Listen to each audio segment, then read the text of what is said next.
वेदास्तथा स्मृतिगिरो यमचिन्त्य शक्तिं सृष्टिस्थितिप्रलयकारणमामनन्ति तं श्यामसुन्दरमविक्रियमात्ममूर्तिं सर्वेश्वरं प्रणतमात्रवशं भजामः।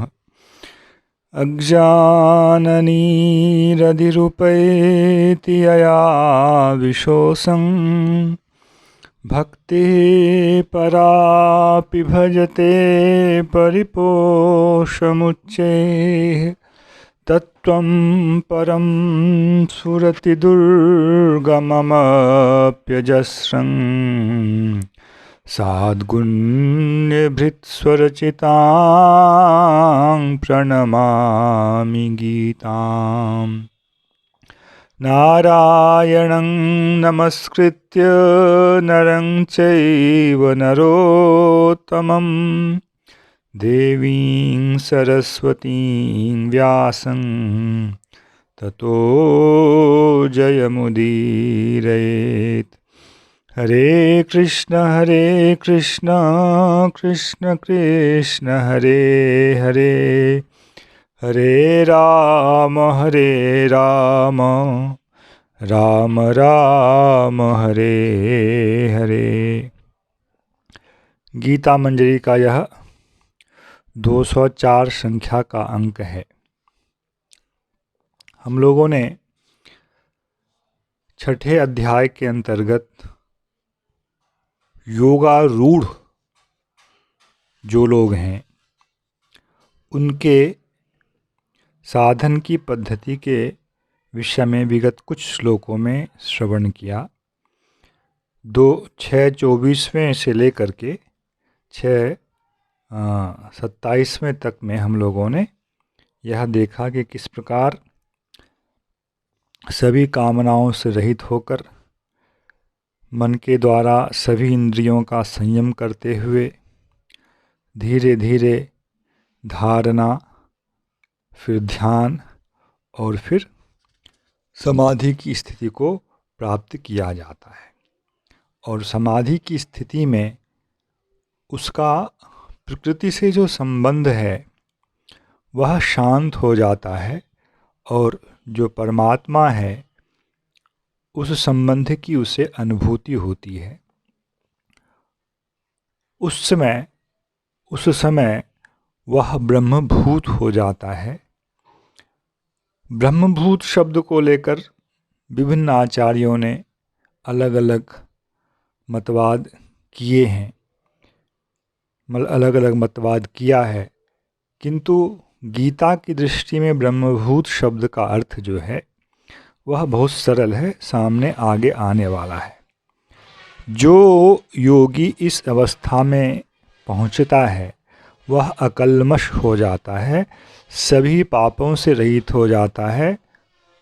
भाव यह है कि वह उसके साथ अविद्या का संसर्ग नहीं रहता है, माया का संसर्ग नहीं रहता है।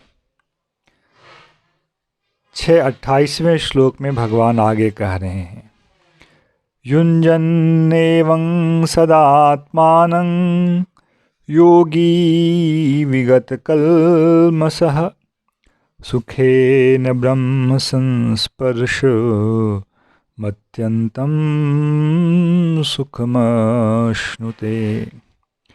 युञ्जन्नेवं सदात्मानं, आत्मानं निजम, अपने आप को सदा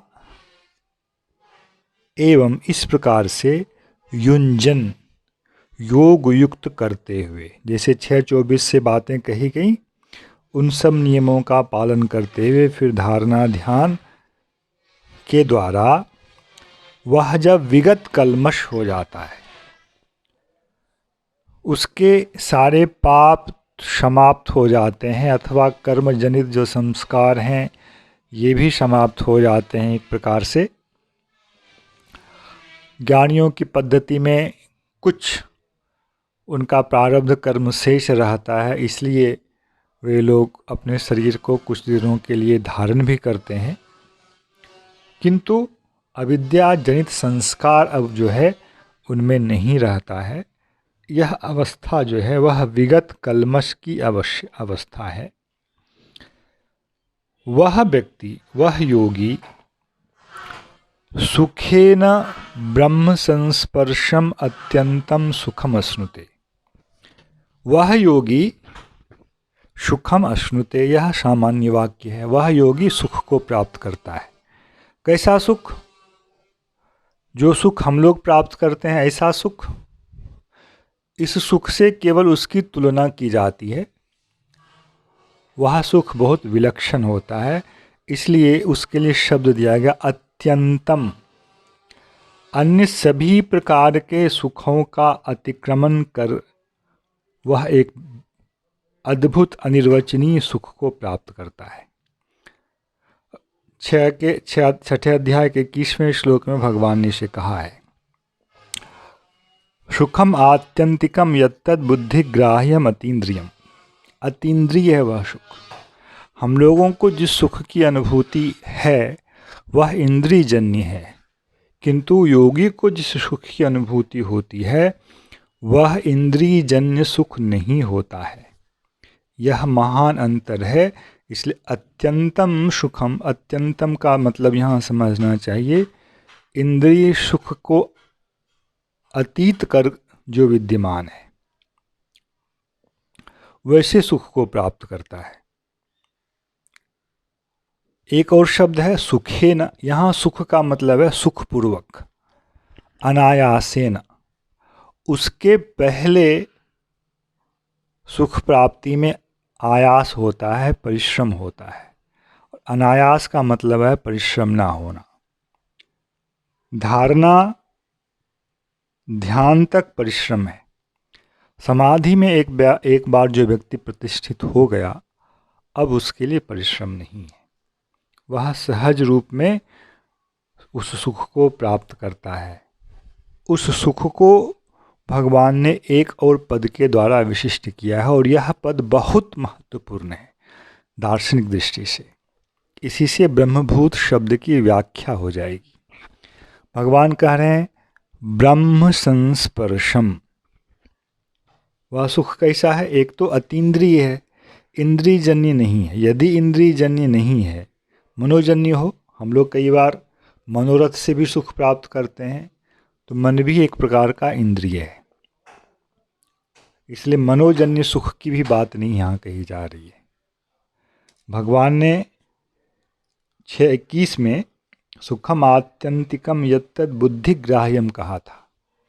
दास ने वहाँ निवेदन किया था कि वह बुद्धि उस प्रकरण में जो है वह यह व्यवसायत्मिका बुद्धि जो है, निश्चय करने वाली बुद्धि जो है, मन का नियंत्रण करने वाली जो बुद्धि है वह बुद्धि नहीं है। वह बुद्धि है जीव का धर्मभूत ज्ञान प्रज्ञा।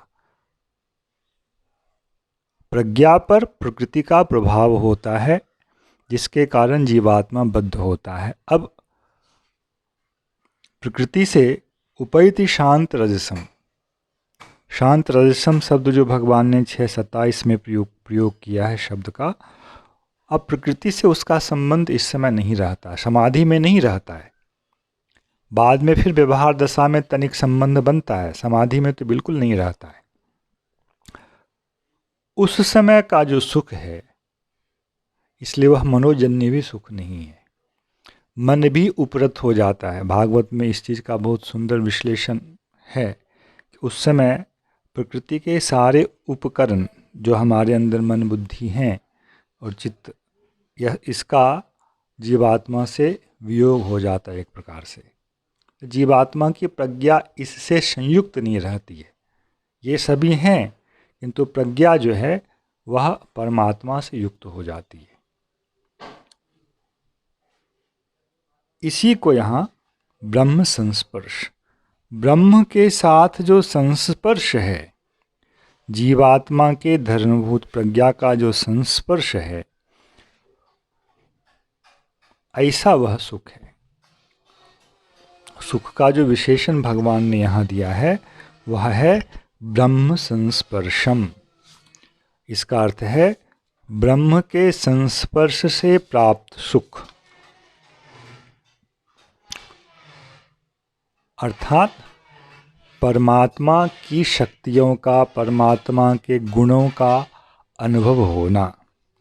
अब ब्रह्म, परमात्मा और भगवान शब्द को लेकर दास ने कई बार चर्चा की है। हर प्रकरण में इसकी विशिष्टता का संस्थापन नहीं हो पाता है, क्योंकि छंद के अनुरोध से कहीं आत्मा तो कहीं ब्रह्म इत्यादि का प्रयोग करना पड़ जाता है। तो यहाँ सामान्य रूप से ही ब्रह्म शब्द का अर्थ है ब्रह्म के हैं या परमात्मा के हैं, क्योंकि 6:25 में आत्मसंस्थ मनः कृत्वा जब कहा गया है तो वहाँ आत्मा का अर्थ परमात्मा है। परमात्मा में मन को स्थित करना है और उसे कुछ चिंतन नहीं करना है। वहाँ भी मन को प्रारंभिक दशा में प्रज्ञा युक्त मन है, समाधि की दशा में जो है जीव की प्रज्ञा ही वह मन का कार्य करती है। अलग से मन रूपी उपकरण, प्राकृत उपकरण की आवश्यकता उसे नहीं पड़ती है। सुखेन ब्रह्म संस्पर्शम अत्यंतम सुखम अश्नुते। यह जो ब्रह्म संस्पर्शता है इसी को 27वें श्लोक में ब्रह्मभूत होना कहा गया है। ब्रह्म में भूत होना, ब्रह्म में स्थित हो जाना, और ऐसा विषय भगवान ने पहले 5वें अध्याय में भी स्पष्ट किया है। भगवान ने 5:19 में कहा है, यहैव तैर्जितः सर्गो येषां साम्ये स्थितं मनः निर्दोषम ही समम ब्रह्म तस्मात् ब्रह्मणि ते स्थिताः। वे लोग ब्रह्म में स्थित होते हैं। ब्रह्म में स्थित हो जाना ही ब्रह्मभूतता कहलाती है। उसी के लिए अलग एक शब्द दिया है ब्रह्म संस्पर्श। इसका तात्पर्य, इसका निष्कर्ष यह निकलता है कि ब्रह्म और जीवात्मा दो पृथक पदार्थ हैं। जब प्रकृति का भी संयोग जीवात्मा के साथ नहीं रहता है तब भी एक संयोग उसे प्राप्त होता है, वह ब्रह्म का संयोग है, ब्रह्म का संस्पर्श है, और उस संस्पर्श से उसे एक विलक्षण सुख की प्राप्ति होती है। अतः जीवात्मा और ब्रह्म दो पृथक वस्तु हैं, दोनों का परस्पर का संस्पर्श होता है, और इसे ही मुख्य रूप से योग कहा गया है। योग शब्द की परिभाषा बार बार दी गई है, अनेक प्रकार से दी गई है। पीछे भी एक परिभाषा 5वें अध्याय में भगवान ने दी है, वह है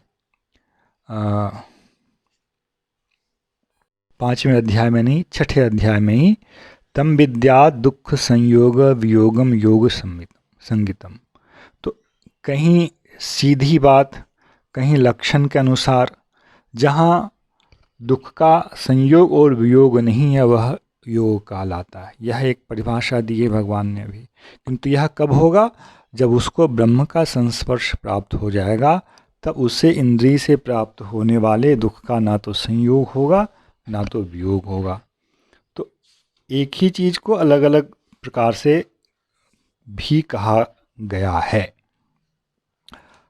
अब ब्रह्मभूत शब्द को लेकर के हम लोगों को आगे कभी भी विचलित नहीं होना चाहिए। जिन लोगों ने जीवात्मा ही ब्रह्म है ऐसा कर दिया है, उन लोगों ने इस शब्द के मर्म को नहीं समझा है कि ब्रह्म का जीवात्मा के साथ संस्पर्श होता है। और 5:21 में भी भगवान ने कहा है, बाह्य स्पर्शे सशक्तात्मा विन्दत्यात्मन यत् सुखम स ब्रह्मयोग युक्तात्मा सुखम अक्षयम अश्नुते।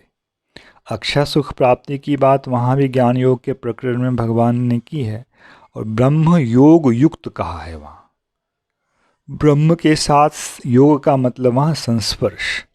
ब्रह्म के साथ संस्पर्श से युक्त जो जीवात्मा है वह इस अक्षय सुख को प्राप्त करता है। क्योंकि 22वें श्लोक में फिर उस योग शब्द के लिए ही 5:22 में यही संस्पर्शजा भोगा कहा है। तो योग का अर्थ वहाँ संसर्ग है, संपर्क है। तो जीवात्मा का परमात्मा के साथ संसर्ग हो जाना, जीवात्मा की अनुभूति में यह विषय आ जाना, यह योग कहलाता है। अभी हम लोग प्रकृति से युक्त हैं, प्रकृति से हमें वियुक्त होकर ब्रह्म से युक्त होना है, यही योग का लक्ष्य है। इसके आगे भगवान 6:29 में कह रहे हैं, सर्वभूतस्थमात्मानं सर्वभूतानि चात्मनि ईक्षते योगयुक्तात्मा सर्वत्र समदर्शनः। यह श्लोक उस ब्रह्म की अनुभूति कर लेने वाले योगी का अनुभव क्या होता है। कोई व्यक्ति जब किसी स्थिति में पहुंच जाता है तो अन्य वस्तुओं के प्रति उनका व्यवहार क्या होता है। जैसे अर्जुन ने पीछे पूछा था, स्थित प्रज्ञस्य का भाषा समाधिस्थस्य केशव। ये व्यवहारिक बातें अर्जुन पूछ रहे हैं। जो लोग स्थित प्रज्ञ हो गए हैं, जिनकी प्रज्ञा ब्रह्म में स्थित हो गई है, उनकी वाणी कैसी होती है, वे चलते कैसे हैं, यह अर्जुन ने प्रश्न किया। तो उस व्यवहारिक भाव को भी, दृष्टिकोण को भी भगवान इस श्लोक में बता रहे हैं। इसकी चर्चा हम लोग अगली गीता मंजरी में श्रवण करेंगे। जय श्री कृष्ण। हरे कृष्ण कृष्ण कृष्ण हरे हरे, हरे राम राम राम हरे हरे।